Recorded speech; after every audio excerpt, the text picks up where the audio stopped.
Saudara Mokarim, saya mengucapkan selamat. Anda sudah mampu ya secara konstruktif di keilmuan, Anda sudah membangun sebuah proposal disertasi. Sangat luar biasa dan saya sangat apresiatif. Baik, yang pertama adalah mengenai sebuah judul, bahwasannya judul ini akan dimasukkan dalam kategori kualitatif gitu ya. Dalam kategori tersebut sangat jelas bahwa ini tugasnya adalah memotret sebuah socioculture yang muncul, yaitu karakter spiritual yang ada di UIN Maliki dan di Unisma. Yang jelas ini setelah melakukan kegiatan pembelajarannya dalam blended.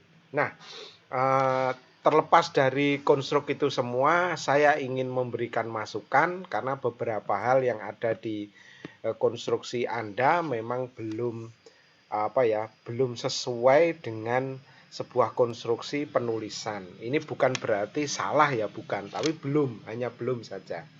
Nah, kalau kita pikirkan atau kita sesuaikan dengan bagaimana sebuah konstruksi keilmuan kualitatif, maka yang jelas itu adalah sebuah upaya untuk memotret suatu keadaan. Nah, di sini panjenengan sudah mulai mengarahkan ke sana kemari sehingga ada sebuah tataran spiritual yang Anda tulis, yaitu tasawuf dan sebagainya. Ada beberapa hal dan untuk itu menjadi catatan bagi saya. Yang pertama, Saudara Mokarim, saya berharap ada satu handbook riset yang saya berikan ke rekan Mokarim, yaitu sebuah supporting socioculture learning in online on blended learning environment. Jadi ada sebuah socioculture yang mungkin salah satunya adalah karakter yang diwujudkan, dan itu sudah tertuang gitu ya, sudah tertuang. Nah,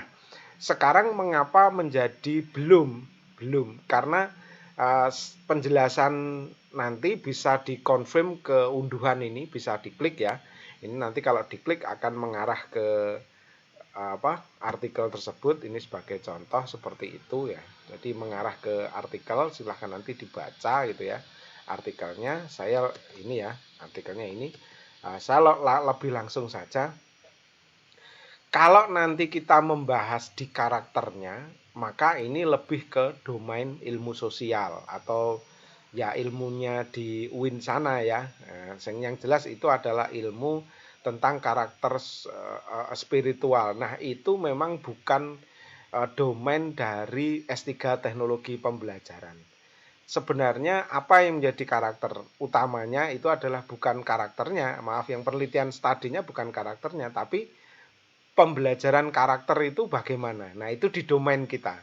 Sehingga nanti kalau panjenengan Mas Karim ini menjelaskan ya dari sini ya, ini ada penjelasan, hampir semuanya ini mengarah ke karakter. Sehingga saya sulit ya menemukan konstruksinya bahwa ini adalah milik dari teknologi pendidikan. Saya sangat sulit gitu aja. Saya sulit menjudgment itu. Kalaupun ini menjadi pembahasan di sana, ya itu mungkin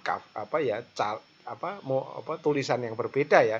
Tentunya bukan S3 Teknologi Pembelajaran. Nah, kalau demikian maka harus ada domain yang perlu dijelaskan tentang pembelajaran karakter itu bagaimana. Nah, di situ muncullah yang kata-kata yang banyak yang terjadi itu adalah blended dan sebagainya. Itu dalam proses facilitating learning. Jadi memfasilitasi belajar atau pembelajaran karakter itu ini dalam konstruk memfasilitasi.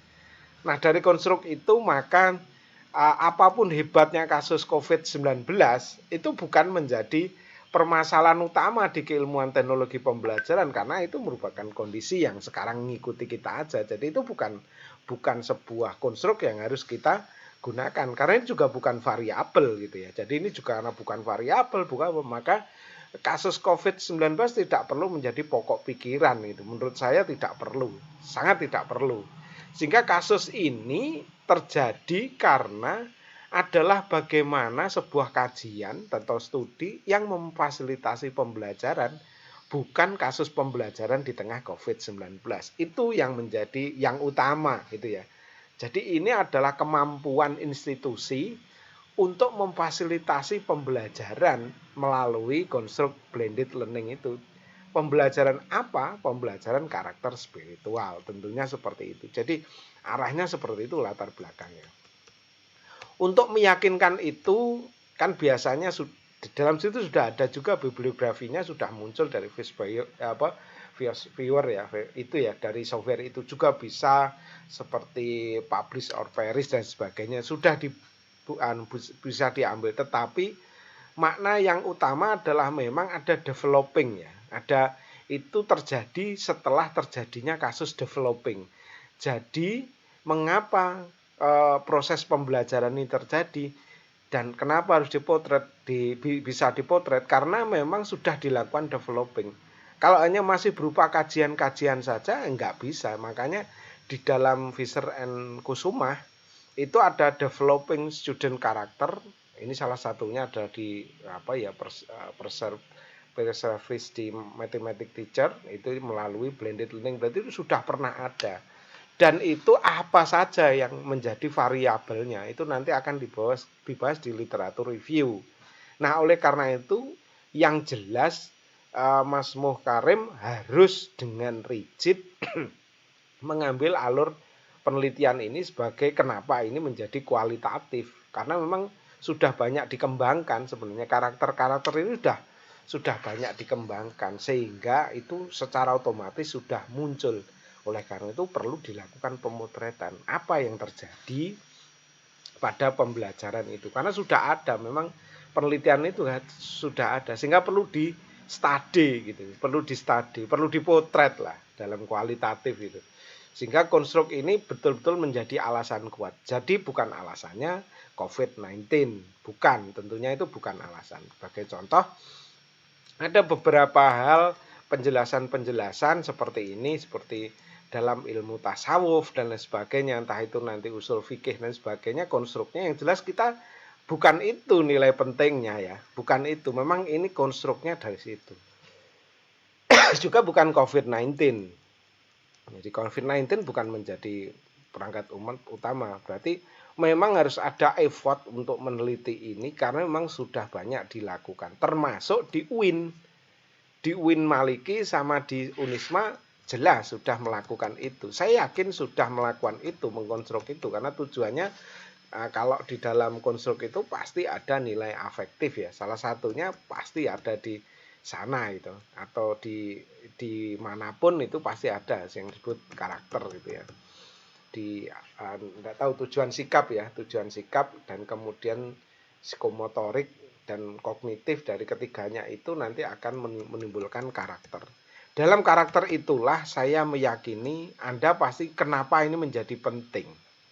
Kenapa itu menjadi penting? Apakah model pembelajaran, apakah ini merupakan model pembelajaran atau apa? Jelas Anda perlu membaca lebih dalam karena model pembelajaran blended ini saya tidak menemukannya karena ini merupakan sistem ya, karena belum ketemu saya model pembelajaran blended. Sehingga ini yang jelas reviewnya kurang ini. Pemilihan kata dan sebagainya masih kurang sehingga masih menyebut-nyebut model pembelajaran blended gitu ya dan sebagainya. Ini perlu ditata kembali. Rumusan masalah juga demikian karena ini sebuah kualitatif, maka ada fokus ya. Nah, ada fokus bukan sebuah rumusan masalah ya. Jadi fokus penelitiannya ini apa gitu ya. Yang jelas itu mungkin ya perlu digarisbawahi, kita perlu melihat ini adalah penelitian kualitatif. Yang jelas ini bukan pengembangan. Kalau begini kan mengingatkan kita pada sebuah pengembangan. Baik, setelah itu pada yang disebut literatur review. Nah, saya menyarankan literatur review itu adalah bukan menjelaskan definisi variabel ya. Bukan menjelaskan definisi variabel. Kalau menjelaskan definisi variabel, saya takut menjadi diktat pembelajaran gitu. Saya takutnya menjadi diktat ya.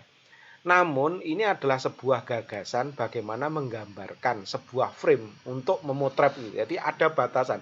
Kalau memotret itu pasti ada batasannya. Nah, batasan potret memotret itu yang kita sebut bagaimana mengukur variabel. Jadi bagaimananya itu Anda menggunakan apa? Misalkan saya menggunakan tadi sudah disebut ya planning apa ya, mau CIPP atau menggunakan evaluasi. Ini saya contohnya saya menggunakan yang atas itu tadi ya. Maaf, ini di handbook tetapi yang jilid 4 ini. Yang jilid 4 itu ini ada sebuah cara untuk planning a program evaluation. Jadi uh, mengevaluasi planningnya saja gitu ya. Dan seterusnya. Ini tata caranya macam-macam ya. Dan seterusnya dan seterusnya. Nah, misalkan ini dijelaskan pakai metode matching metodologi to program status gitu misalkan. Kecocokan metodologi pada status program. Untuk status program itu apa itu cocok atau tidak. Tentunya dengan berbagai cara ya, atau boleh tidak secara umum tetapi parsial. Menjelaskannya tahap demi tahap ya, secara parsial. Misalkan dalam free set ya, free set tahun 2020 itu direct analysis itu ada 6 prinsip yang bisa digunakan, yaitu facilitator feedback, learner motivation, maaf, flexible support dan sebagainya. Itu bisa dipreteli satu persatu. Ini hanya misal ya. Ini hanya misal. Jadi kalau jenengan literature review itu artinya sebenarnya bagaimana mengukur itu. Jadi bukan variabel ini terus dijelaskan, bukan. Tapi variabel itu penting dan bagaimana cara mengukurnya itu. Apakah langsung saja atau direct, kalau itu ya direct analisis itu dan seterusnya itu yang jelas itu pasti ada caranya. Nah, cara itulah yang perlu Anda jelaskan di literatur review. Saya harus bagaimana untuk bisa melihat potret itu apa yang harus saya lihat. Penting nggak itu seperti itu. Jadi yang mendasar memang apa saja yang menjadi variabel yang untuk dipotret yang jelas itu sudah disebutkan. Namun mengapa variabel-variabel itu menjadi penting untuk dikaji? Kayaknya belum. Sehingga semuanya masih kayak merasa membaca buku gitu ya, masih membaca buku tetapi tidak ada kajian ya, mengapa itu menjadi penting. Secara umum it's okay ya, metode penelitian oke, tidak ada masalah. Jadi mohon menjadi garis bawah bahwa kali ini kita memang betul melakukan sebuah kajian ya, kajian, studi, betul menjadi studi. Oleh karena itu pikirkan bahwa kita tidak ada hubungannya dengan COVID. Keilmuan kita ya tidak ada hubungan COVID. Kalaupun kondisinya pas pada waktu COVID, kita nggak bisa menolak. Tentukan pilihannya bahwa ini karakter. Jadi, kalau karakter, maka pilihannya adalah pembelajaran karakter. Bukan karakternya yang diambil, tapi pembelajaran karakter. Nah, dan seterusnya, dan seterusnya. Sehingga saya menyampaikan kepada Mas Karim, gitu ya, kondisi ini sangat-sangat baik untuk diriset. Menurut saya ada nilai kebaruannya sebenarnya. Cuman ini masih belum dibongkar saja. Karena yang jelas Win Maliki dengan Unisma itu memiliki sebuah karakter spiritual yang berbeda. Saya yakin agak berbeda ya. Karena memang secara input gitu ya, sudah dijelaskan itu memang satunya negeri, satunya swasta, dan itu perlu menjadi pemikiran kalau negeri demikian. Nah, tentunya memang tidak bukan satu yang ini salah, tidak. Menurut saya ini hanya perlu dibenahi. Jadi masih bukan salah ya. Belum memenuhi menurut saya untuk kasus tadi. Jadi kita harus berpikir hanya ada dua dalam teknologi pendidikan, memfasilitasi belajar atau peningkatan performansi. Yang semuanya bisa di study. Pecah menjadi dua itu hingga jelas apakah ini mengarah pada memfasilitasinya atau facilitating learning, ataukah ini keduanya antara facilitating learning dan improving performance, ataukah salah satu. Monggo dipilih saja biar jelas. Ini biar clear. Ini antara improving performance dengan facilitating learning itu mana yang akan dikaji. Kalau memang dua-duanya sebutkan aja bahwa saya mengkaji dua hal, yaitu bagaimana terjadi facilitated learning. Yang kedua adalah bagaimana improving